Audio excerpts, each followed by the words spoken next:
Caitlin, it's fascinating to see how it must have felt in the room versus seeing it on television. It was interesting to see that split screen of President Trump sort of trying to say things that maybe a regular leader other leader might laugh at or smile at, and Vladimir Putin was just dead-eyed looking at him, not responding in any way. Ambassador Bolton, you've been obviously, you were in Helsinki, you were the National Security Advisor. What do you make of what you saw from the president? I think Trump did not lose, but Putin clearly won. Trump didn't come away with anything except more meetings. Putin has, I think, gone a long way to reestablishing the relationship, which I've always believed was his key goal. He has escaped sanctions. He's not facing a ceasefire. The next meeting is not set. Zelensky was not told any of this before this press conference. It's far from over. But I'd say Putin achieved most of what he wanted. Trump achieved very little. And I will say one other thing. I thought Trump looked very tired up there. I mean, very tired. Not disappointed, tired. And we'll have to reflect on what that means. Vladimir Putin said, I believe, we've turned the page, not referring to Ukraine, but more to, do you know what it referred to, or what was your sense? I think he meant the U.S.-Russia relationship, but what he really means is the Vlad-Donald relationship. That's what makes this so extraordinary, though. He said we've turned the page back to cooperation. He mentioned he was hopeful there would be space cooperation between the United States and Russia. He mentioned maybe in the Arctic there would be cooperation. He said, yes, Ukraine deserves security guarantees, but we know what Putin believes, how he would secure Ukraine. He has a very difference of opinion. And he talked about how they have such a fantastic relationship and turn the page. The American president could have said, maybe we will turn the page, maybe we can do all those things, but first, you have to end this war. And he didn't. He, in fact, said the relationship was fantastic. So he went for a ceasefire. He leaves with nothing. Putin got a flyover, a red carpet, a lot of handshakes, and a lot of great state TV coverage back home. I think it's even deeper. He got out of diplomatic penalty box. 3 minutes are up. Yeah, Putin did. He's got the ability, the fourth threat of sanctions not issued. I think that's why he came here, was to avoid sanctions again and keep the economy, while it's rickety, afloat, and he's allowed and permitted to keep the war with no political consequences back home on that. So I actually think, while you may, I understand that you said Trump didn't lose.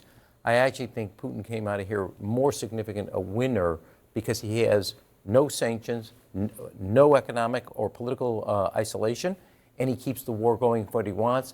And I sit here, we watch this, we've been waiting. I think I know less today than I did when this started. Jill Doherty, former Moscow bureau chief. I mean, you've read Russian tea leaves for many decades. Yeah, well, I mean, he hasn't changed his position. I mean, he is talking about root causes. Yeah. And he even, if I understood that part correctly, seems to be saying that President Trump is trying to get to the crux of the issues as well. It almost sounded as if, maybe this is too much, but they had convinced Trump of these root causes. And as we know, root causes are NATO, in his view, those are the root causes. Yes, so. NATO I think it's extraordinary. Not good. If that weren't the case, hi everybody. If that weren't the case, in terms of talking to your audience at home, if that's the implication that they read into it, and it's an affirmation of his position, that's good. The thing that was interesting to see is just how artful Putin was at tickling Trump's funny bones. He took a shot at Biden, and he said, "I can confirm that the war wouldn't have happened if Trump were there." That's like music to Trump's ears, and you could hear Trump. You could sense that was landed well with him. And then he started talking about Russia, and he went all back. I mean, Putin is remember when we went to Moscow in 2009 and Putin was talking to President Obama and he said, you're an educated man. I'm just an old security apparatchik. Well, you saw some of the old security apparatchiks. I'm just a country lawyer. The longer I sit here listening to everybody, I'm wondering about the White House's decision-making in a lot of this. They had this lengthy meeting in the small group. They skipped another meeting that would have continued it. They decided to come out, do the press conference a little bit early, maybe not quite as early as it was originally thought to be. And then they let Putin speak first. And they let Putin speak first about something that Putin described as an agreement. He said it was perhaps a starting point. So maybe there was something agreed to. Whatever that was hasn't been communicated to European allies or Ukraine. It was not reiterated by President Trump. We know nothing now that we did not know 4 hours ago. I'm just not understanding the White House's decision-making in setting this up this way, because maybe there was something agreed to, but they clearly are not confident enough in it that they were willing to say so at that podium. Ambassador Bolton, do you think there was something actually agreed to? It certainly sounds like there was something, but the fact they wouldn't announce it says it can't be very substantial. Yeah. I think, Abby, the answer to your question is there is no White House decision-making process. Right, it's just whatever they want to do. It's hard under Trump under the best of circumstances. I can attest to that. And I think today it broke down completely. I think When you say there's no White House decision-making process, you mean it's whatever what President Donald Trump is thinking said, in that moment? Yes, and then people say, yes, sir. And that's how it happens. I think the mood in Russia after this is going to be close to euphoric. I think in the United States it's going to be confused. Deflated. And I think in Europe and Ukraine it's going to be very depressed. I want to check on Fred Pleitgen in Moscow to see what kind of reaction or coverage this is getting there. Fred? Yeah, it's getting wall-to-wall coverage, Anderson, here in Russia. And as you can imagine, the Russian state media are pretty happy with the outcome so far. One of the things that's getting played again and again and again is President Trump saying that there could be a follow-up summit, and President Putin then saying next time in Moscow.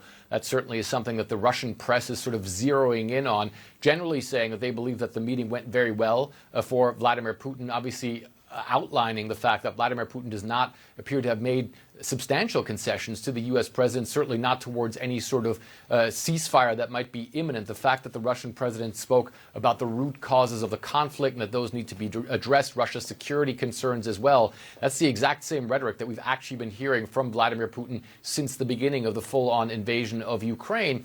And looking at how this evening unfolded, certainly if you see some of the Russian officials that we've sort of been monitoring, Anderson, that have been talking about this, like, for instance, the spokeswoman for the Russian Foreign Ministry, she said, look, people have been saying for the last 3 years that Russia is completely isolated, and now they're seeing President Trump roll out the red carpet for the Russian president on U.S. territory, then saying that the U.S. media was going crazy about all this. So certainly the Russians right now treating this as a positive outcome for Vladimir Putin. It was quite interesting to hear because the Russian media actually did speak to some Russian officials that then came out of those meetings, and the Russian ambassador to the United States talked about a very positive atmosphere. The Russian defense minister said that he was very upbeat after hearing about the meeting. So generally it seems as though in the Russian delegation the mood is quite positive, but here as well no one really knows what the agreements are that allegedly were put in place by these two leaders, or that were agreed upon by these two leaders.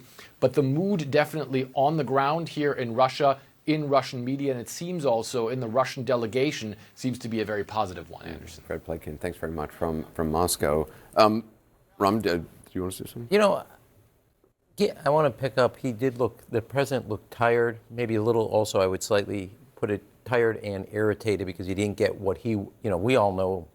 He wants to go out there and announce that he had a win. Every day is you got to have put the headline. You got to have headline points on there. If there had been a ceasefire, he would have come out and said, "We got it. We got it." Yeah, and I wonder. I mean, you were in the North Korea discussion. We all watch it.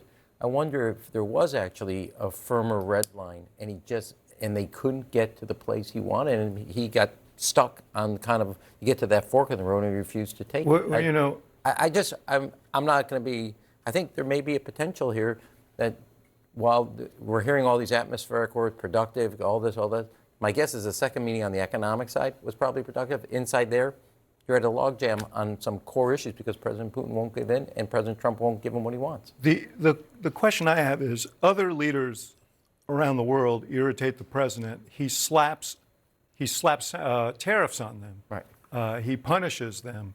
Now, time and time again, he menaces Putin with action, and then he never does anything. And now Putin has gotten himself an extension for what we don't know, for how long we don't know, but we know that every day is to his benefit at this point. So it's concerning. four sanctioned red lines have all been crossed and never a consequence, and he gets to continue the war. Yeah, I think the answer may be that Putin convinced him on certain things that were essential to Zelensky, that Trump was being told, you got to advance Zelensky's agenda on this, and Putin convinced him that that was not right, possibly on the question of the security guarantees, that he was just very clear on that. But I think Putin really got what he wanted from Trump. And if Trump had been irate, he would have called things off. Putin has gotten to him. I think that's very clear.